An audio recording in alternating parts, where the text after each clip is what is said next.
네, 우리 증시가 2월 첫 거래일을 기분 좋게 상승 마감 지었습니다. 지난주 목요일에는 2,500선대까지 내려가기도 한 코스피 지수였는데요. 그래도 설 연휴간 미국 증시가 급반등에 성공하면서 투자 심리 다시 살아난 모습입니다. 그러나 아직까지는 지나친 낙관론에 대해서도 여전히 경계감이 적지 않은데요. 관련해서 증권부 박찬희 기자와 자세한 얘기 나눠보도록 하겠습니다. 네, 박 기자, 연휴 사이 미국 시장이나 아시아 시장 좀 반등폭이 큰 모습이었는데 우리 시장은 그만큼의 반등폭은 아니어서 좀 아쉽긴 합니다. 오늘 시장 어땠습니까? 아쉽긴 했지만 그래도 오늘 국내 증시는 상승하면서 웃을 수 있었습니다. 지난주 목요일까지 무려 5거래일 내리 하락했던 우리 증시는 다시 2거래일 내리 큰 폭으로 오르면서 그간의 낙폭을 일부 만회하는 모습이었습니다. 2% 내외로 상승 출발했던 양대 지수는 장 마감까지 상승세를 계속 이어갔습니다. 코스피 지수는 전일 대비 2% 오른 2,718포인트로 출발했는데요. 이후에도 강세가 이어지면서 1.67% 오른 2,707포인트에 마감했습니다. 코스닥 역시 흐름이 좋았습니다. 코스닥 지수는 1.7% 오른 887포인트에 개장했는데요. 개장 이후 상승폭을 키우면서 2.15% 오른 891포인트에 마감했습니다. 네, 양대 지수는 2.5% 넘게 상승폭을 키우기도 했는데요. 다만 장 막판 나스닥 지수 선물이 2% 넘게 급락하면서 상승분을 일부 반납한 모습입니다. 나스닥 지수 선물은 메타 플랫폼스로 이름을 바꾼 페이스북이 오늘 새벽 장 마감 이후 4분기 실망스러운 실적을 발표하면서 주가가 23% 급락하면서 하락한 것으로 풀이가 됩니다. 그래도 코스피는 이틀 만에 2,700선을 다시 되찾았고 코스닥은 900선을 회복을 눈앞에 두고 있는 상황입니다. 네, 이런 상승세 정말 반가운 우리 시장입니다. 지금 수급 상황도 한번 살펴볼 텐데 외국인 수급에 특히 많은 시선이 쏠려 있습니다. 어땠습니까? 네, 코스피의 경우 이날 외국인과 기관의 동반 매수세가 계속해서 지수 상승을 견인했습니다. 장 초반까지만 해도 순매수하던 개인이 오후 들어서 매도세가 강해졌는데요. 개인이 홀로 1,354억 원 팔아치웠지만 외국인과 기관이 각각 848억 원, 506억 원 순매수했습니다. 반면 코스닥 시장에서는 기관이 홀로 690억 원 순매도했습니다. 유가증권 시장에서는 지난주 금요일까지 7거래일 내리 매도 포지션을 유지하던 외국인이 매수세로 돌아선 점이 눈에 띄었습니다. 시총 상위 종목도 대체로 강세를 보였습니다. 코스피 시총 상위 10개 종목은 대체로 상승했는데요. 지난주 시총 2위로 상장한 LG에너지솔루션은 유럽 리튬 생산업체와 공급 계약을 체결했다는 소식에 사흘 만에 6% 급반등했습니다. 삼성전자와 삼성 SDI는 보합권에 마감했습니다.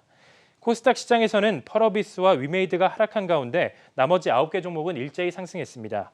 특히 진단키트 대장주 시제는 전날 국내 코로나19 확진자 수가 처음으로 2만 명을 돌파했다는 소식에 16% 넘게 급등했습니다. 네, 아마 설 연휴 동안 긴장 많이들 하셨을 텐데 증시 상승해서 정말 다행입니다. 그런데 일각에서는 지나친 낙관은 경계해야 한다 이런 지적들이 좀 보이고 있는데 어떤 이유가 거론되고 있습니까? 네, 우리 증시가 이거래일 내리 반등에 성공했지만 이 전체적인 분위기는 아직 나아지지 않았습니다.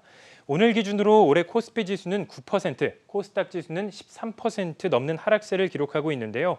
이날 반등에 대해 증권가에서는 아직 경계심을 놓아서는 안 된다라고 말을 합니다.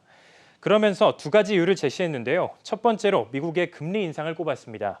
지난주 미 연준의 1월 FOMC 회의에서 제롬 파월 연준 의장은 3월 금리 인상을 시사했는데요. 현재 시장에서는 연준이 3월 FOMC에서 금리를 25베이시스 포인트 인상할 것을 내다보고 있습니다. 최일구 에세론 자산운용 부사장은 미국의 금리 인상이 확정되기 전까지는 미국과 국내 증시 모두 변동성에 노출돼 있다며 보수적인 관점에서 접근할 것을 조언했습니다.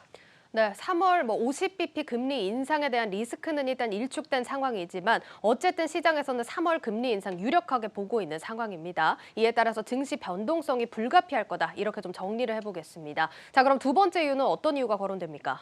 네, 두 번째는 수급 불안입니다. 먼저 외국인 자금 이탈 문제가 심각한데요. 외국인이 오늘을 제외하고 최근 7거래일 내리 팔아치우고 있는데 이 배경에는 앞서 전해드렸던 미국의 금리 인상과 함께 국내 무역 수지 적자폭 확대가 있었습니다.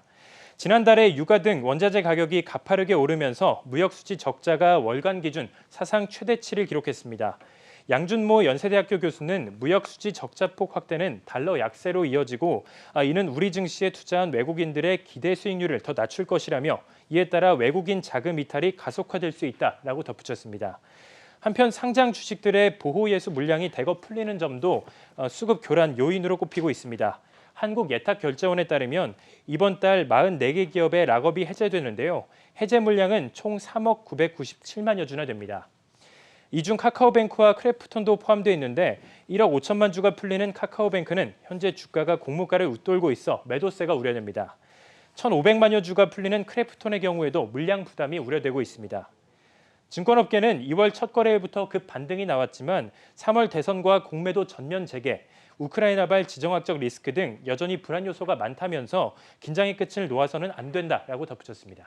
네, 우리 시장 많은 리스크들이 산재해 있는 상황입니다. 지금 반등이 나오고 있긴 하지만 신중하셔야겠습니다. 증권부 박찬희 기자였습니다. 잘 들었습니다.